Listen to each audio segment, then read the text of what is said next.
How do people fly their pets cross country? How do people fly their or internationally actually? Like big dogs. We're talking like big animals. I am at a loss. I'm at a loss.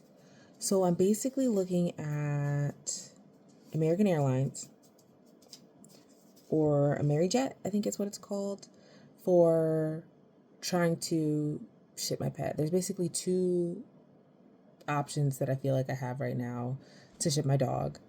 And I'm just trying to figure out what the best one would be, because I would have to ship her in cabin, and I really, really, really don't want to do that. I really don't want to do that.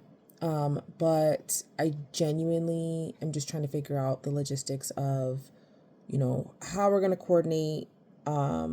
There's the possibility of a family member watching my dog while I'm away at school. But we're just trying to figure out the logistics for that, because that's complicated as well. What are you licking? What are you doing? What are you doing? What are you doing? And it's so complicated. It's so complicated. And I looked into this in advance.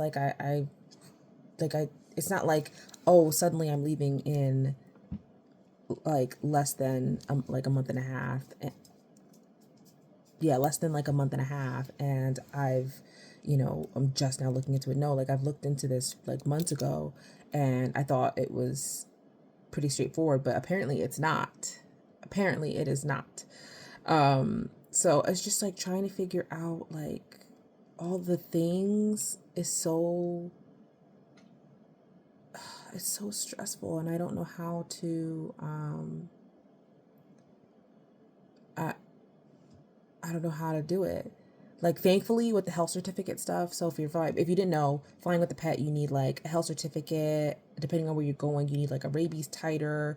You need all these things. There's a bunch of like requirements and things like that that people don't really think about before they travel. They don't realize that like all this stuff goes into it. Yeah, like my dog needed a rabies titer, and she was gonna be almost due for her rabies vaccine, so I had to like plan basically 2 months in advance at least to have the vaccine done, wait a month, and then do the rabies titer.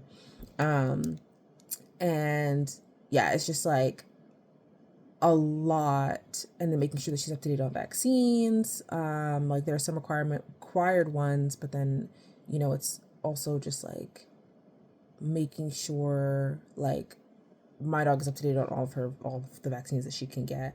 And so it's just like, being mindful of those things as well. And I don't know, there's just so much that goes into it. And I'm like, man, why did I get a big dog? Why did I get a big dog? And I love her so much. Oh my gosh, that's my girl. That's my girl. I love her so much. Yeah, I just, that like this actually like out of all the things that I have to do, this actually is the hardest thing so far. Like not my student visa, not securing housing, not coming up with the travel plans for myself. It is literally getting that dog over there with me. That's the hardest thing. So if anybody has any suggestions, I would be completely open to looking into stuff. I'm at a loss right now, because I feel like there's only two options, and both options are not good options. It's like I'm in between a rock and a hard place right now, like for real. But I think absolute worst case scenario, that she'll be able to stay with a family member. I think we've talked that through, but it's not the ideal option. So what can you do?